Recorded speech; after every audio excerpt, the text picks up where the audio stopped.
know the other sessions went a little bit long, but what we'd like to do is get about an hour for this sort of session. By the way, my name is Rob Gordon. I'm the Senior Vice President for Civic Leadership at City-Year. Also spent 26 years in the military and am delighted to be your moderator for this panel on civilian military service. And we've got some very distinguished citizens and leaders who are going to begin a discussion. Let me tell you some of the ground rules, what I'd like to do. Because it is late, we don't have a whole lot of time, but I look out in the audience and I see a lot of expertise out there as well in terms of civilian military service, and we want to have a discussion. I don't want just us to talk at you, but have a discussion with you. So what I'll do very quickly is frame this a little bit, then introduce you to the panelists. We have someone who's going to give a testimonial, Captain Kent Park, who you heard from earlier today, and then the panelists will make 2 minutes basically of a presentation. I'll ask a question and then we're going to open it up. And so we should have about 30 minutes basically for you to ask questions of our panelists or even make some statements about what you think in terms of the nexus between military and civilian service and hopefully foster a discussion. With that, let me just say I've been in this business, the kind of the military civilian service community since 1992 when I first started working on then national service, basically civilian service, and was in the Office of National Service at the White House. And there are a lot of discussions about the collaboration between the two worlds. I just want to remind everybody that we've got these great service sectors, the military sector, the civilian service sector, and we have talked anecdotally and experienced some partnerships between the two, but let's face it, the two do not operate, as John Tien would say, under the same roof. They don't. And the question really is, especially with this opportunity that we've seen, bringing two presidential candidates together, fostering this community that we have here, how do we get service to operate under the same roof, both civilian service and military service? Not so easy because there's some elephants in the room. One is recruiting. Another is we're starting to see the two communities converge, but there have been misunderstandings in the past on both sides as well. So this seems to be a great opportunity for that convergence to happen, but I think it's time for that sort of discussion to figure out how. With that, we are delighted to have some distinguished panelists that will help us think about these sorts of things. The first is a good friend of mine, Bill Basil. Bill basically is the executive director of the Washington Commission for National and Community Service, and he's been doing that since 1994. But a number of you in the room know Bill, a great service leader warrior. He was the founder of the Washington Service Corps. It was the first state-funded initiative basically in the country, co-founder of Service America with me. And what we did was we brought cadets together with AmeriCorps members to do service in some communities basically across the country. He serves as the chair of America's Service Commissions, and Bill was a VISTA volunteer. That's how he got started. So we're delighted to have Bill Basil. Next, I have Colonel Cindy Jebb, who is the professor and deputy head of the Department of Social Sciences at the United States Military Academy. Colonel Jebb has held a number of numerous command and staff positions, including tours in the 1st Armored Division, the 3rd Corps, and the National Security Agency. Interestingly enough, Colonel Jebb very recently with 2 colleagues this summer conducted a study on human terrain teams. These are 5 to 7 person teams embedded with combat brigades designed to provide cultural knowledge to the commanders and the soldiers. So this could be a nexus once again, and they're civilian. So this could be a nexus once again in terms of civilian military service. Next, Colonel John Tien. Colonel Tien basically is an active duty colonel who is a director for policy matters of Iraq and Afghanistan on the National Security Council policy staff, recently having served as a battalion Army armor commander in a battalion during Operation Iraqi Freedom, both in Ramadi and the Al-Anbar province. Colonel Tien is also a Rhodes Scholar, a White House Fellow, and a big thinker basically on national service and the nexus between national and civilian service. Next is Shirley Sagawa, co-founder of Sagawa Jospin consulting firm named Woman to Watch in the 21st Century, by Newsweek magazine, and one of the most influential working mothers in America by Working Mother magazine. Some of you know her as the author of Common Interest, Common Good with Eli Siegel. She was a presidential appointee both in the Bush and Clinton administrations, but most of us know her as one of the premier leaders on national civilian service to help write the legislation for AmeriCorps. So welcome Shirley as well. And finally, I am just delighted to introduce General Vicelio, Henry Vicelio Jr., General United States Air Force retired. Retired from the Air Force in 1997, had a 35-year career in the military, marked by significant responsibilities both in terms of operations and logistics. He's an Academy grad of the United States Air Force Academy, has his master's in Latin American Studies from American University, commanded Air Force units all the way to the top, attaining over 3,500 flying hours, and principally that was in fighter aircraft. Following his retirement, he served for 8 years as the President, Property Casualty Insurance Group at USAA. Welcome to all of our panelists. Thank you.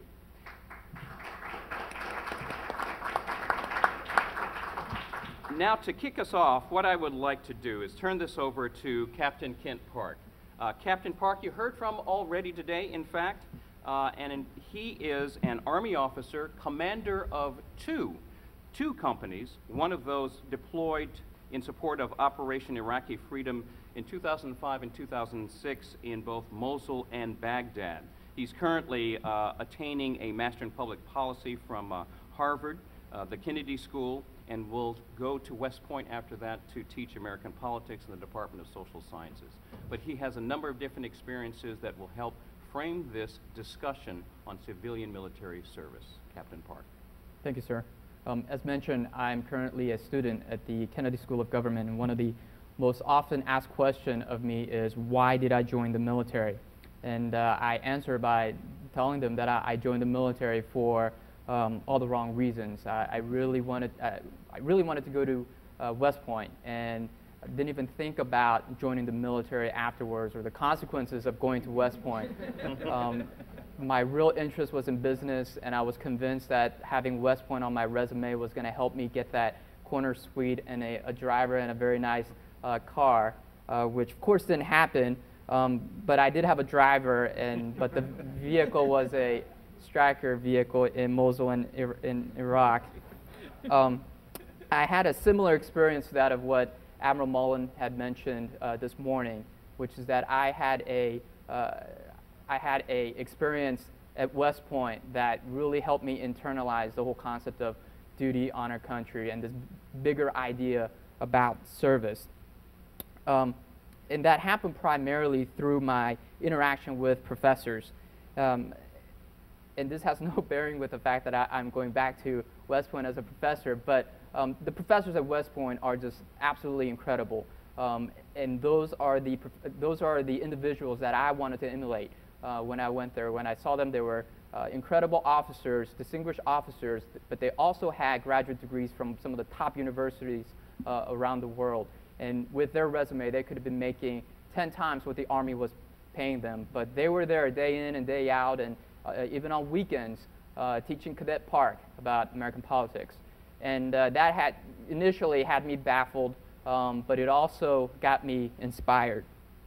And so watching and interacting with other people in service really had a huge impact in my decision to serve. Second most asked question that I get is, why am I still in the military? And there are obviously big ideas that people like to throw out in terms of serving our country, spreading democracy, and helping people that are oppressed. And I do truly believe in those ideas. But I'm not so certain if that is sufficient. And I believe, especially when you're asking people of so much sacrifice that we are of the military, there's something a little bit more that you need. And I believe those ideas are, I believe the military members stay in service because of the brothers and sisters to their left and to their right. Right now in Iraq, right now, there is an infantry platoon somewhere doing patrols in the streets of Baghdad. Right now, there is a private manning a guard tower somewhere in a combat outpost in Afghanistan. And later this year, my old unit from Alaska will be going back to Iraq. And right or wrong, I feel an incredible sense of guilt that I will not be going with them. And so I'm staying in the military, and I will stay in the military because of the people that I've had the chance to serve with. Finally, I'd like to share with you a little bit of my personal story in terms of what service means to me. I'm an immigrant. I was born in Seoul, South Korea. My family moved to the United States when I was 8 years old. I'm a naturalized citizen. And there were times when, as a naturalized citizen, you feel like you are a second-class citizen. And sometimes you're treated like a second-class citizen. Not so much after you've served. Having served, I can stand up and look into the eyes of anyone and proudly claim that I'm an American citizen and I have the right to be here. The other thing is that, thank you.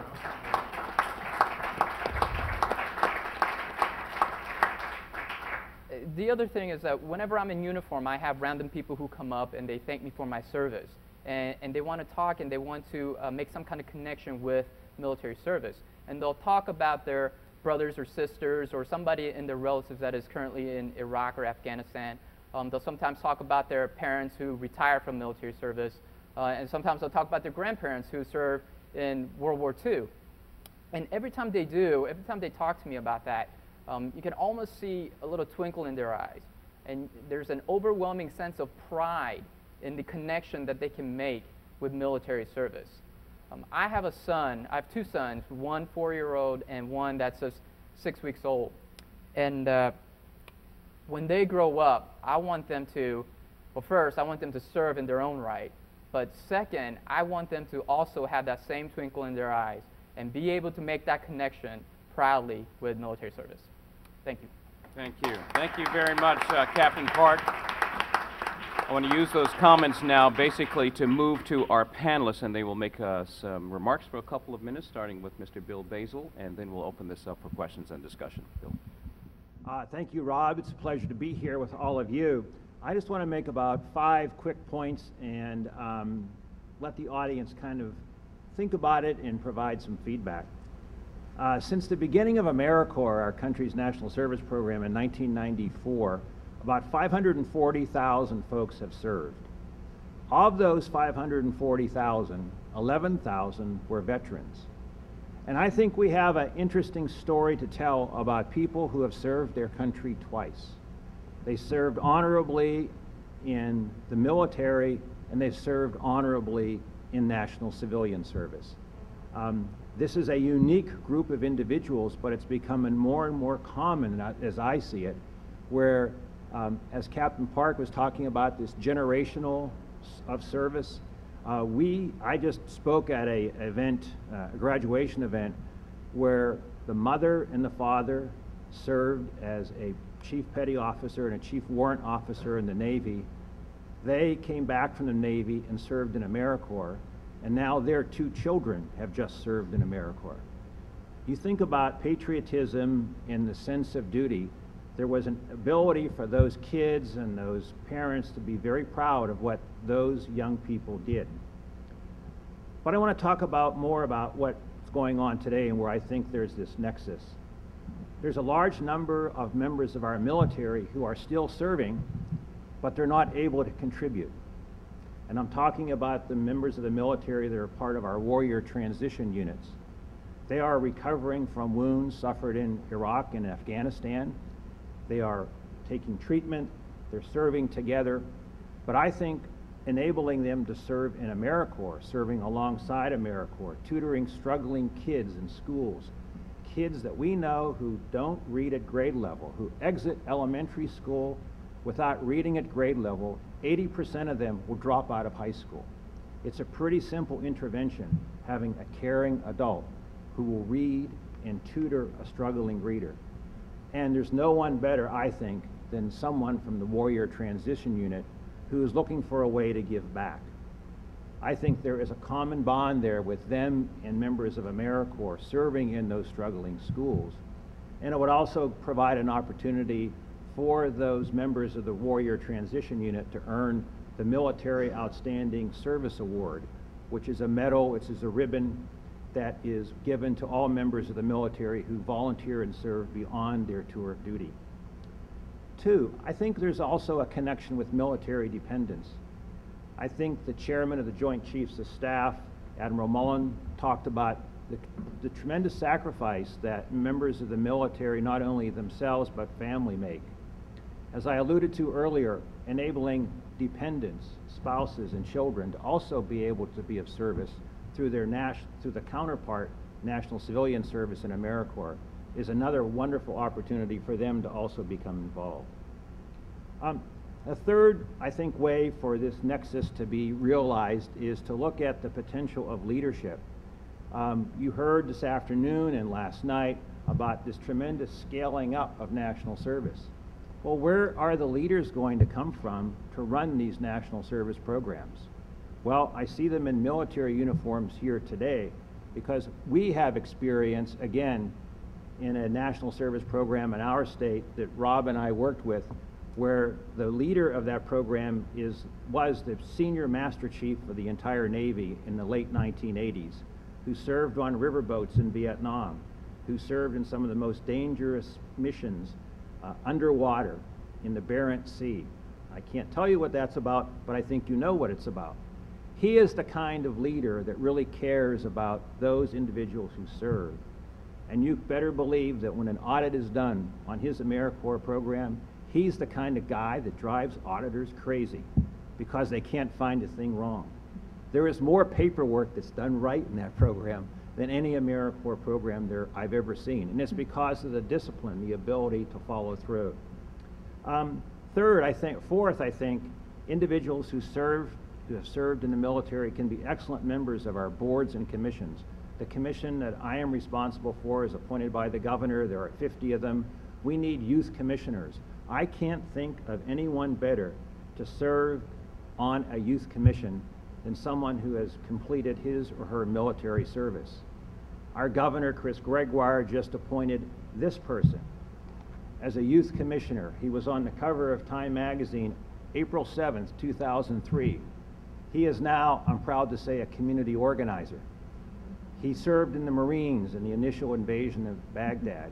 And today, he is involved in eradicating drugs and gangs in his neighborhood. And he also serves on our commission. And lastly, I think there is a partnership that we should forge again, Rob, not only with West Point, but also with Annapolis and the Air Force Academy.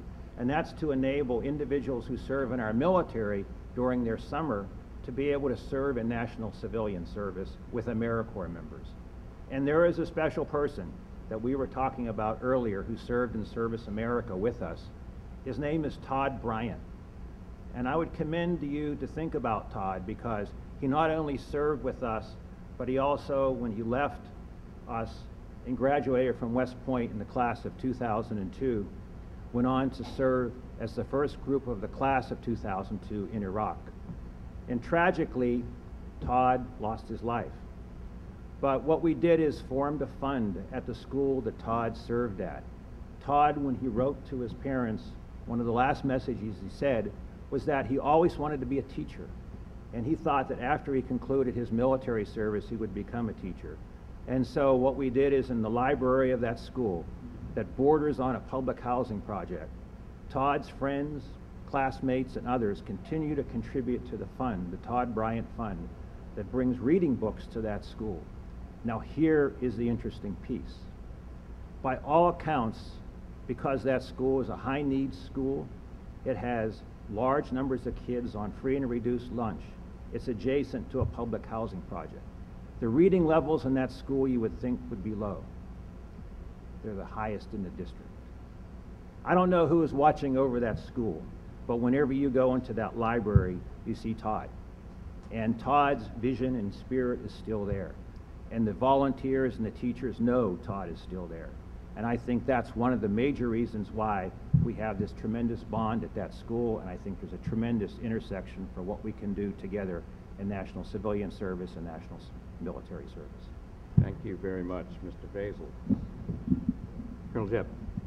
Thank you, Rob. And I would just like to add that we also at the Department of Social Sciences was touched by Todd's passion for learning and the passion that he had, especially for a course that he loved, politics and film, which we taught. And we have him also commemorated there in the halls of Lincoln Hall, that serves as inspiration for us on the faculty as well as students.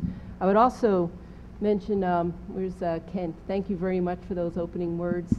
And I will tell you that I also entered West Point probably for the wrong reasons that you say, but I will tell you that I stay in the military because of you and because of your peers and because of my colleague here, John Tien, who came through the department and then left and is now doing phenomenal things in command for the White House and will go on to do tremendous things. On a personal level, I also want to just mention, especially how meaningful it is for me to be here with you all here the day after 9/11. My roots are here. My grandparents grew up on the Lower East Side. My parents still cry over the Brooklyn Dodgers. My kids are fully and properly indoctrinated as Mets fans. And as I talked with a lot of you, and as I look at you now, I am very hopeful when we look at the future, no matter what the headlines say. And I think there's cause for optimism when we think about the 12 September world, if you will. Because I think there's a great opportunity to forge great collaborative work from people from all backgrounds, from all walks of life. And I just would like to offer 5 maybe ideas as we think about this. The first, and I truly believe that we are all interconnected. It is a globalized world, to the point that there are issues that we do have to take notice and at times take action in certain, I'll call it human security issues. And I'm talking about things like poverty and disease and lack of clean water and hunger, those types of things that actually the UN talks about, the UNDP specifically, about human security issues. Because I don't think we can think about security very narrowly. I think we have to think about security comprehensively, say holistically, and also empathetically, which is hard to do. I believe that a lot of the action that does need to be taken to address these issues are probably non-military in nature, or at least it needs to be non-military as the lead, which maybe we can get into that for some of the discussion later. I believe that the values that define us ought to guide us as we move forward. So whether we're talking about how do we balance civil liberties and security, how do we treat others with dignity and respect, all play into that. I will say, as a fourth note, that as we look at the way forward, it will require strategic patience. It will require strategic patience from leaders, from our public. These are not issues that can be overcome overnight. And that takes a lot of education, I think, which is really my 5th point, that education is key when we look to the success of our society, the success of our nation, and really worldwide. So I'll leave it at there, and hopefully we can have conversations about how we go about doing that. I will say for education, just to throw it out there, because I can't help myself, I'm coming from West Point, is that the earlier we move, and I'm preempting a little bit of Rob's question, the earlier we move the intersection point of civilian-military cooperation, the better. So the earlier we can forge those relationships in educational settings, and we can discuss some of those settings that we forge here at West Point that for the generosity of the Olmsted Foundation and others, that we're able to do some very innovative types of things to build those relationships early. Thank you. Thank you, Colonel Tien. Thanks, Rob. I think this is a great title for a session, a breakout session on common ground, forging links between the military and civilian, especially in terms of service. But I will tell you, and Rob has mentioned a little bit, there's a huge elephant on the table. You know, conceptually, strategically, we are on common ground, military and civilian servants. Tactically, or really anything below the conceptual level, we are not. And I think that has really been its a friction I know that Bill and Rob have seen ever since AmeriCorps sort of got started, national service, and there's a tension, and it's an understandable tension. Why is that?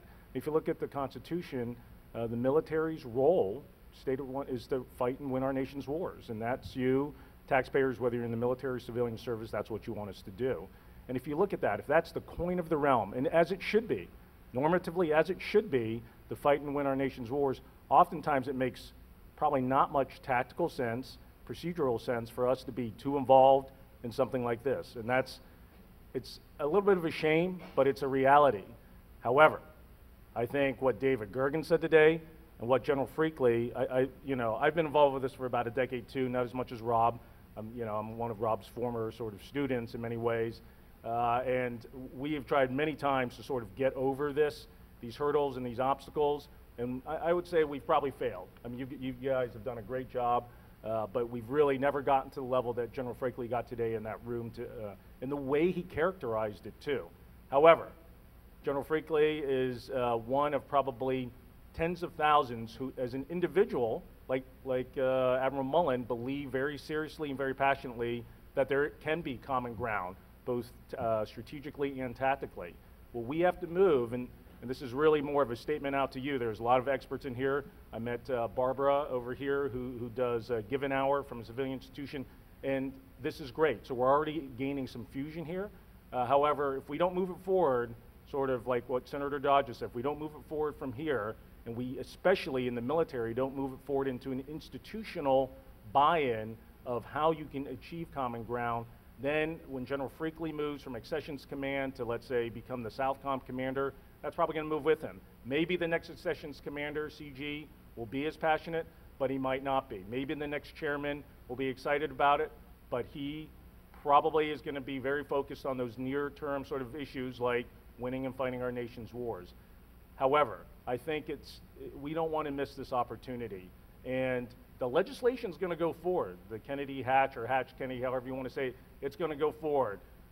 Give an Hour is going to go forward. ServiceNation is going to go forward.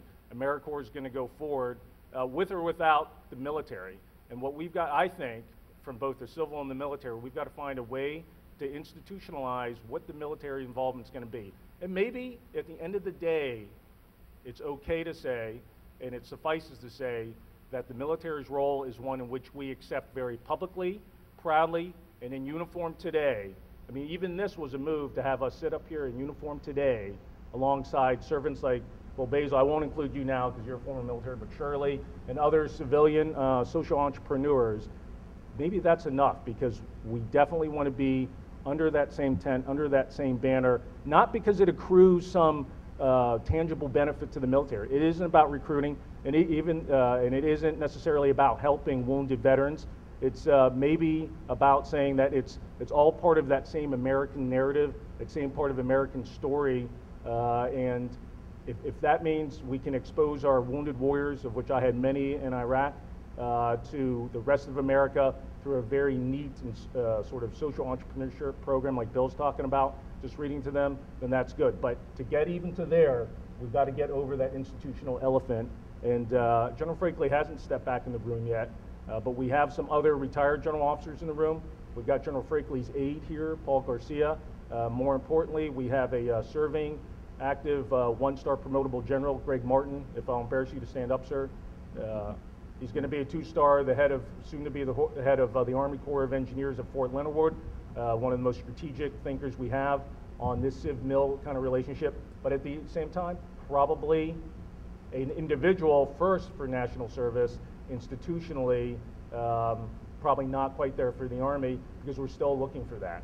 So we've got to push that forward and figure out a way to do that. And it's not just going to be the military who does it. Luke? That's why General Freakley was here representing the Chief of Staff and with Princess Hesselbein, with the Leader Institute, with the conference we're here today. We have some institutional things doing. And that's good. And that is, and Luke is, just tell us your title again. I'm with Executive Partnerships for the Army, and work with senior Army leadership and business outreach and capacity. We're about Princess Hesselbein has a program she formed through the Chief of Staff 6 years ago called the Invest in America Forum that draws upon the social sector. We've met at West Point every year for the last 6 or 7 years, and this represents a big breakthrough that from this way. And we want to formalize those institutions so that when Luke, who was in Afghanistan last year, goes back, let's say next year, but Francis, I think, is a great example. I just had the honor of meeting the other day. If there's thousands more Francis out there who are going to step forward, and it will be too hard. And I'm not saying the military doesn't want to do it. I mean, I don't know if they don't want to do it or not. But, you know, we move on in the military. We're already circulating through, and you have to formalize and institutionalize that relationship. Otherwise, it's just going to be moments of passion from individuals. So I went too long. Thanks, Rob. That was great. Thank you, Colonel Tin. Ms. Sagawa. Okay, I'm so intimidated with all of the military officers here, and Francis Hesselbein, who's been a hero of mine for so many years. I've been working on national service policy for 20 years, and the first bill I worked on was the 1990 legislation, and it was really an introduction to the tension between military and civilian service. I worked for Senator Kennedy, and I was responsible for floor management of the legislation, and I will say the notebook I put together for him to take to the floor to debate was about 50% Q&A when people would say, take the money and put it into veterans, take the money and, you know, use it for military recruitment. A lot of concern that the civilian programs were going to cut into military recruitment. So that was my introduction to the partnership between military and civilian service. I'm happy to say that all of the dire fears that were put forward by opponents of the legislation, I always thought they weren't really coming from the military, but in fact were just excuses that opponents were using, but who knows. When I met Rob, and he was working in the White House and was such a wonderful ambassador between the two worlds, I think we all began to see some real possibilities. And I think that the civilian national service movement has already benefited tremendously from the military world. I'm just a few examples. I'm sure many of you have heard of the NCCC, but that was led by a group, a wonderful, hardy group of former Army officers who took with them the ideas and knowledge that they had from the military and tried to construct a civilian service program that would have some of the best things about the military in it. And I think they were largely successful, although I did spend a lot of time locking heads with them as we set it up. The diversity, for example, of the NCCC, we all learned a lot from the diversity and the way that the military handles the integration of people from diverse backgrounds and build strong teams. That was an important lesson that civilian service has taken from the military, and we're still learning from. Things like the ability to mobilize large number of people quickly to kind of respond to disasters. The NCCC has been one of the best programs in terms of responding quickly to emergencies across our country long before Katrina, and that was lessons that the people who put it together, who came from the military, they knew how to do that. So we have already benefited in that program and in many other programs. I think going forward, there's a lot more we can learn. For example, if this idea of a public service academy for civilian service comes forward, there's certainly a lot we can learn from the military academies. If there's an increased role in disaster response, as the Kennedy Hatch bill supposes, I know that there's a lot that can be learned. So, I hope that there is interest on the part of military leaders and former military to share all this amazing knowledge with the folks who are trying to do these things, and perhaps to lead some of these efforts. If you look at the ServiceNation policy agenda, I won't go into detail because I know we're short on time, but there's a lot of intersection. There's veteran service fellowships. There's fellowships for emerging social entrepreneurs that I believe in the Kennedy Hatch bill draw equally from AmeriCorps and former military. So there's many, many connections.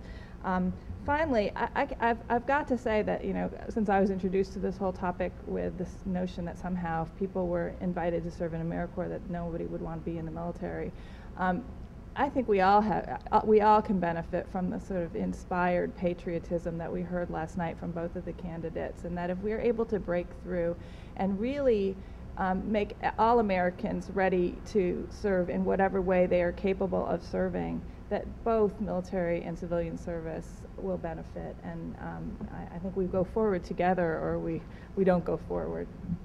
Thank you very much. Finally, General Facilio. Thank you. Well, it's a real privilege and a pleasure to be here and have an opportunity to share a few thoughts. In the interest of brevity, I'll just say a couple of things, and then we can amplify during our questions and answers. The first thing I have to say is how impressed I am with Captain Park.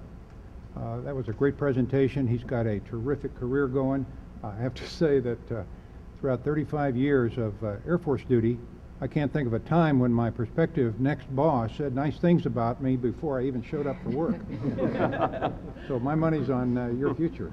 Good work.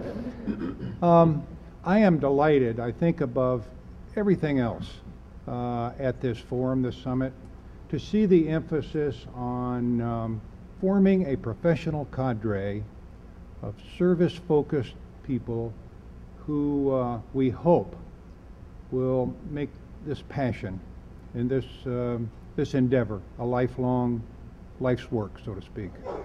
At lunch, Alan talked about how previous efforts have kind of lost their fizzle, and it seems to me it's kind of an old management adage. If you just kind of define the problem and throw money at it, it may work for a while, but it doesn't have sticking power. But if you focus on the people, if we focus on developing and motivating and training and employing the right people, the former, getting the job done, will take care of itself. And I'm really glad to see that focus. And in that vein, when Rob asked us to, on the panel here, to think about ways where civilian and military efforts can come together and support each other, I thought about 3 areas where I think a liaison and some support from the Department of Defense can really make a difference in getting ServiceNation off the ground fast and running fast. One of them is a structure of educational opportunity for both the professional cadre that I just mentioned and that nationwide corps of volunteers. You know, you think about this Academy of Public Service, that's really cool. That's going to take a while, and it's not cheap. It's going to be a complex endeavor to get it right. We can't afford not to. But beyond that, there's ROTC-like programs. General Frickley talked about junior ROTC. I think that has incredible potential. And to give you a feel for scale, if scale is your vision, looking at tuition assistance programs in the military, there's lots more going on than you might imagine. Just in my former service, the Air Force, for example, you may not know that the largest community college in America is the Community College of the Air Force. This year, 322,000 students. And they offer an award, over 8,000 associate degrees in applied science and other fields every month. Every month. That's scale. Those structures are out there. There are people doing that job today. It would be a relatively simple task to piggyback on that experience, to piggyback on that structure, and with a little funding, get going fast. The second area is recruiting. I'm not sure I agree with the observation that was made earlier about that being the elephant in the room. General Frickley mentioned that you know, there's a certain percentage of young Americans who are not qualified from the service perspectives for enlistment. That leaves a tremendous potential for this concept of bringing young people into national service in one way or another. I think recruiting is important, and I'm not talking about you know, putting some representative from a civil service department down in the Times Square recruiting office or anything like that. But if we are not to wake up some day in the future wondering what happened to our momentum, we've got to establish some kind of a structure. And I would envision some kind of a small cadre of professionals supported by tens of thousands of volunteers around the country to actively seek out the kind of young people that we want to participate in ServiceNation, and to also be a point of contact and a place people can go when they hear about opportunities and they need to know more.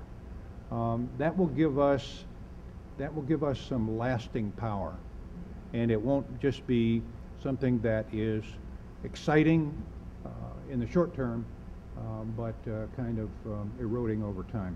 And finally, again, General Frickley, I thought did a great job talking about military retirees. Think of the hundreds of thousands of people, like many in the audience here, like myself, retired military, officers commissioned and non-commissioned, that are out there. As he pointed out, We are experienced. We are focused on service. We are well educated. And I might add, we are also grossly underutilized. Grossly underutilized. Okay? Now, you know, one case in point, one deep data point coming up here. I've been retired for 11 years, and until I got a call from Tony Smith sitting right there, who got his request from Rob, nobody had ever made an overture to me of any sort in those 11 years to come do anything along these lines. Now, that doesn't mean I didn't do it, because I've been interested in doing it, and I've mentored, and I've built Homes for Humanity and all of that sort of thing, but we can reach out, and we can do that effectively, and we can find these people and be proactive in enlisting their support for these programs. So, in those areas, I think the services and the Department of Defense has great potential for helping us to get off to a rapid start. And I would offer that as one of the very first steps for nation service, Service Nation, that we take advantage of Secretary Gates' expressed commitment to this program before he leaves office, which won't be long, and see if we can't establish a full-time liaison office in the Pentagon that will help us establish an educational structure, a recruiting structure, and find some way to reach out and touch the hundreds of thousands of retirees. Thanks. Fabulous. Thank you very much. Thank you for those comments, both thoughtful and excellent. You know what? I'm going to waive my right to the first question so we can get right out there and get started. And we do have some microphones, so please speak into the mic. Let me start with Catherine Milton right there, and I'll work around the room. Thank you. Great panel, and I'm somebody, as Shirley and Rob and Bill know, have worked for years to set up national service. And I started from the standpoint of colleges, working first at Stanford, helping get a number of college programs off the ground. And I'm interested in long-term institutions. What has occurred to me is that the ROTC and the junior ROTC could be an incredible solution for a lot of the problems that I've seen in national service, in terms of having both the leadership capacity to run the programs if we're going to expand, because that was something I had to deal with when I first had to sort of have a lot to do with getting this whole program off the ground. So we need leaders. We need to have both college students who are committed to this and who have some way of helping to pay for their college, because that's a serious problem. And we need leadership training and diverse leadership training, which I know the military knows how to do very well. When I had a honor I went back to Stanford for a few months as a fellow to talk about these ideas, and the students were the ones who came up to me and said, we want an ROTC program for civilian service as well as for military. Some of us want to go to the military, some of us want to go to civilian, and could you help design that, because we think that's what's needed. So I've been interested in that. It's actually one of the recommendations in the report, but I haven't figured out how to talk to the military and how to do it. So, and I know we can't all do that now, but I'm real interested and would love to talk to anybody at any time. Terrific. Anyone want to take that? Well, you know, ROTC and JROTC are two different animals, so to speak. ROTC is a program through which scholarships and tuition assistance are given to undergraduate level students in return for their commitment to serve in uniform, all right? But the point I guess I'd like to make is that we can't just go out and say, University A, here's X $1 million. We'd like you to recruit and sign up so many students who are willing to serve for, by the way, I think 1 year is too little. Let's say 5 years in some civil service capacity. That would work, but it wouldn't work very well. We need a structure, just as ROTC has, so we determine what kind of degrees do we need, what kind of training do we need, what beyond the academic curriculum do we need, and then we set up a structure which is not all that expensive, that can make that happen. And again, we've got the operating model right there to build on. Junior ROTC, totally different, extremely inexpensive, heavily dependent on volunteers, or let me call them quasi-volunteers, okay? And that's retired military officers and NCOs.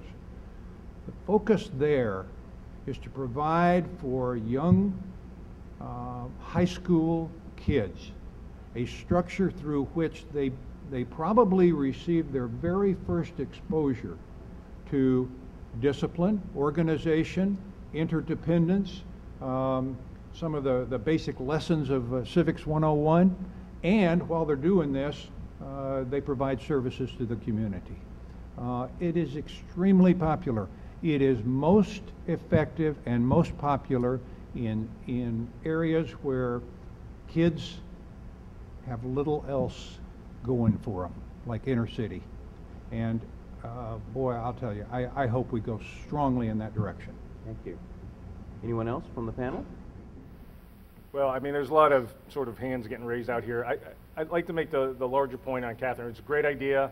It's to some extent somewhat similar to the source of leaders that Bill was talking about that you would draw on. We've had other ideas in the past where the military academy might help train school principals to be better leaders. These are great ideas, but it takes a localized leader in the military to accept a lot of risk, so to speak, of applying resources that are built to fight win our nation's wars, and instead apply them against something just as important, like Boy Scouts or leadership training of our principal, or doing as you said, or some of the things the general said. However, again, I'm going to sort of go back and beat that drum. Luke's right. There's been more formality recently. General Casey's a good supporter. Francis is a great supporter. Yet it's not institutionalized in there. And I think General Costello and I aren't that far apart on, true, it may not be the elephant on the table of the recruitment, but the elephant on the table, sir, definitely is there is nobody at DOD who's necessarily ready to interface to that extent formally. And with General Freakley coming here, exactly the right guy for so many different reasons, but institutionally as well. So thanks. Thank you. Let me go to General Alan Salisbury. While we're on ROTC, Senator McCain made a comment last night, and I think it was quickly endorsed by Senator Obama, about the need to bring ROTC back onto the nation's top campuses. And I did my graduate work at Stanford. I was there twice, once kind of pre-Vietnam and once at the peak of the Vietnam. The first time we had ROTC, the second time we didn't. But I think the point is, and maybe Kent Park would like to comment on it too, you talk about the institutional barriers. They're not just within the military. And here we see some of these top academic leaders creating institutional barriers. How do we break those down? I think that's a really important area where we need to convince them that they have the opportunity to seed the military with leaders who carry their education, their background, their value systems into the military. It's a huge opportunity that's going missed right now. Good point. Let me let Shirley answer that, please. I think that would be a great issue for ServiceNation to take on. We have a lot of higher ed institutions and civilian service leaders, and if we can't get behind trying to open up the campuses that are currently closed, I think that we're not putting our money where our mouth is. And if we expect support from military leaders, we should do the same. And in this particular case, I just think the alignment with our agenda is so clear, and we ought to step up and do that. Okay, Colonel Jeb, Cindy? I just wanted to offer an example, and I guess I hear a lot of the institutional barriers, et cetera. Institutions are made of people, and the more that you can provide, I think, opportunities for people-to-people exchange, that's what's going to break down those barriers. And when you're looking at the generation right now at West Point cadets, they like looking outside their lanes much more than us. They like opening up to different partnerships. And I'll just quickly, I just wanted to just tell you about a quick program that we have called Winning the Peace. And we have outreach with Jersey City. And as a New Yorker, I was like, where's Jersey City? But there is Jersey City right across from New York, where we have cultural immersion with our course Winning the Peace, which was a curriculum built by NGOs, the UN, joint service folks as well as West Point faculty. We created it together. We needed a place to do a capstone exercise. The detective down in Jersey City called me up, a father of a former student, and said, run it down here. We run an exercise for 2 to 3 days, Journal Square, very vibrant immigrant communities, Coptic Christian, mostly from Egypt, Islamic community, Hindu, Pakistani. Everyone's actually, we've now encircled everybody, and they love it. The cadets get a great deal out of it.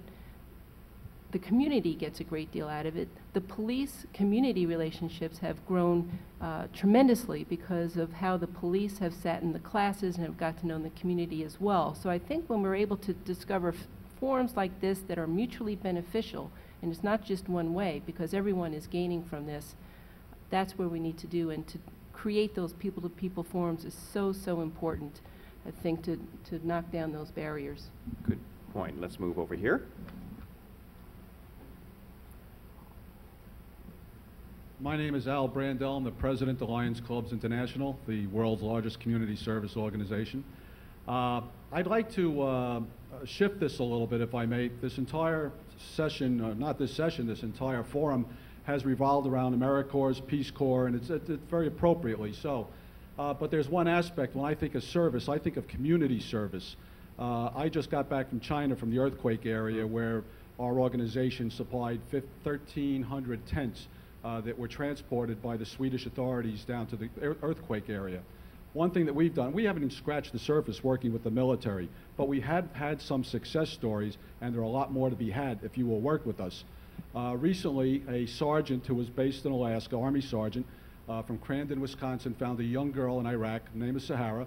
She was blind. She found out that the authorities over there could not do anything for her. The sergeant remembered his mom is a lion in Crandon, Wisconsin, and we work with the blind. We paid for her to come over, this young girl and her family. We gave her a couple of surgeries. We performed a couple of surgeries for her. She went back to Iraq with her eyesight. We are providing eyeglasses for the U.S. Navy in certain areas where they go into port, and they're doing eyeglass missions into ports where they do community service. In the near future, I'll be going out on an aircraft carrier to learn a little bit more. We want to do more with you. We're 1,300,000 members. We have a lot to offer. We do community service, not only here, but also internationally. I look forward to the opportunity to working with you in the future. And I also speak about our friendly competitors, Rotary. We really have not been, the community service organizations have not really been mentioned here, but we make up a good part of what's going on in community service worldwide. As far as retirees, Bill, you're absolutely correct. My wife's a former Air Force doctor at Wright-Patterson Air Force Base. A lot of the people around that particular area, when they retire, the officers and the Air Force people, they stay there. And some of our best organizations, the best clubs, are made up of retirees from yours. So we welcome you. We welcome to work with you in many different aspects, and I look forward to speaking with a couple of you after this forum is over. Thank you very much. Let's move over here. Paula.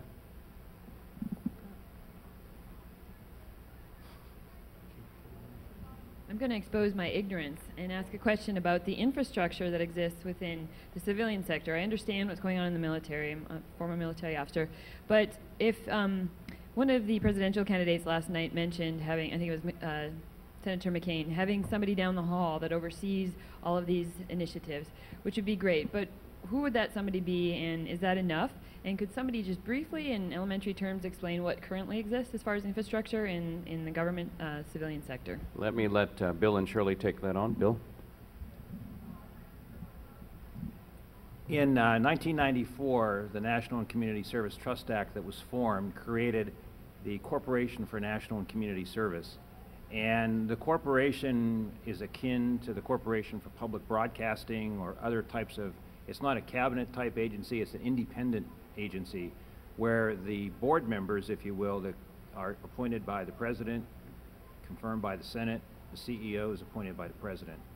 And so we have this independent organization that then receives appropriations from the Congress to fund, if you will, AmeriCorps and other national service programs, including Learn and Serve and Senior Corps. And then there are proposals developed at the local level, national level, and state level that go to the corporation for funding. And so that's how the current system works. And the federal government, it's a very, very small federal agency by all comparisons.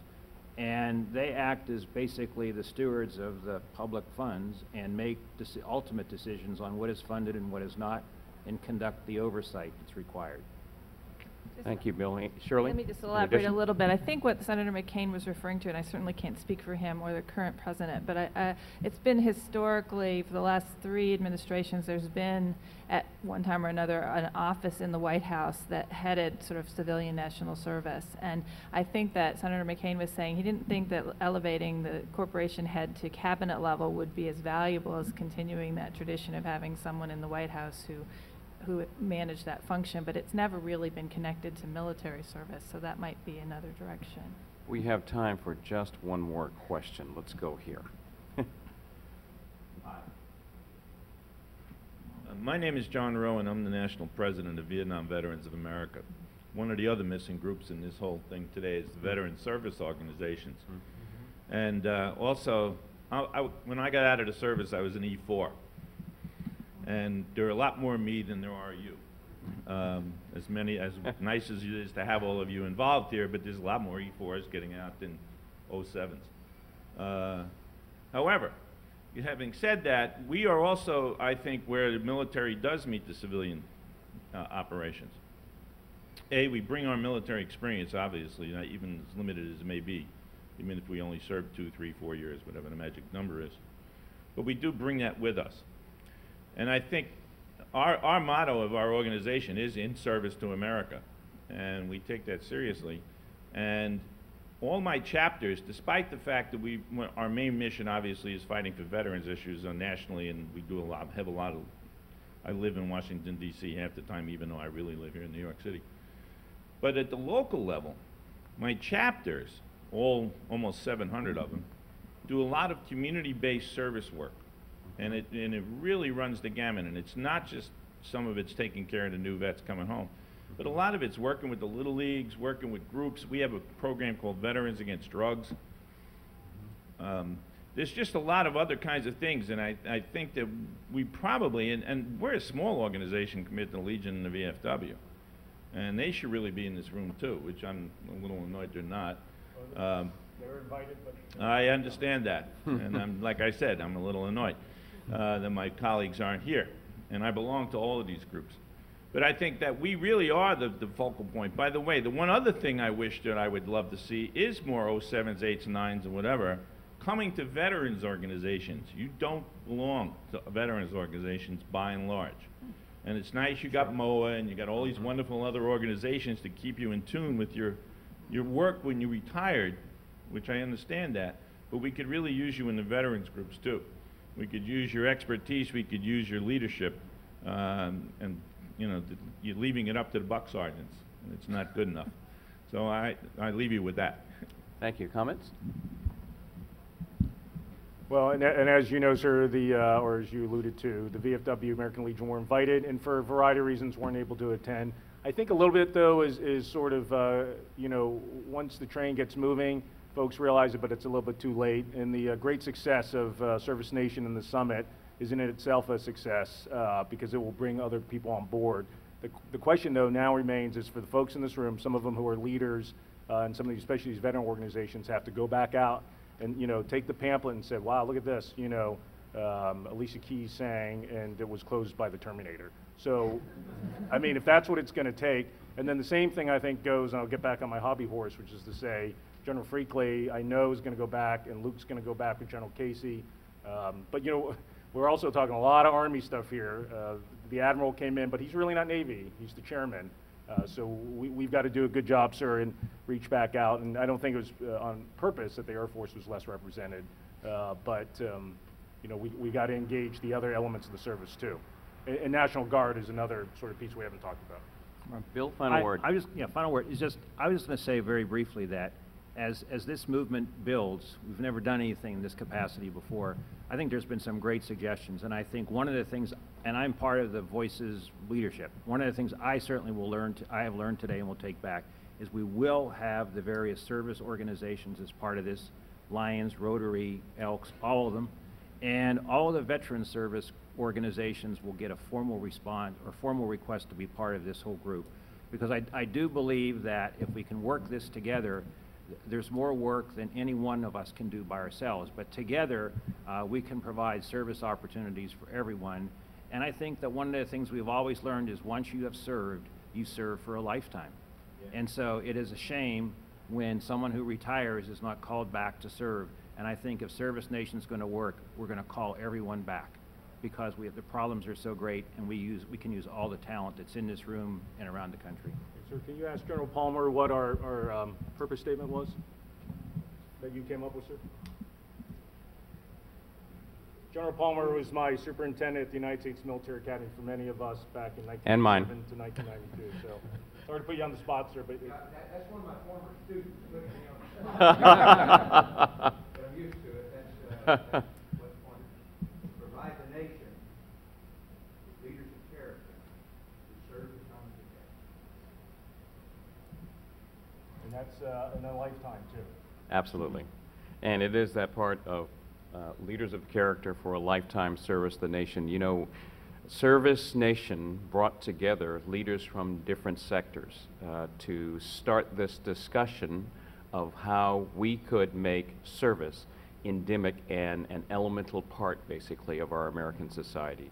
And this panel, with this group here, has been discussing another layer also, bringing together military and civilian service. These were terrific ideas, thoughtful comments, but now the next step, because we wanted to bring leaders together, is not to sit in our hands and to execute a lot of the things that this panel and this group talked about.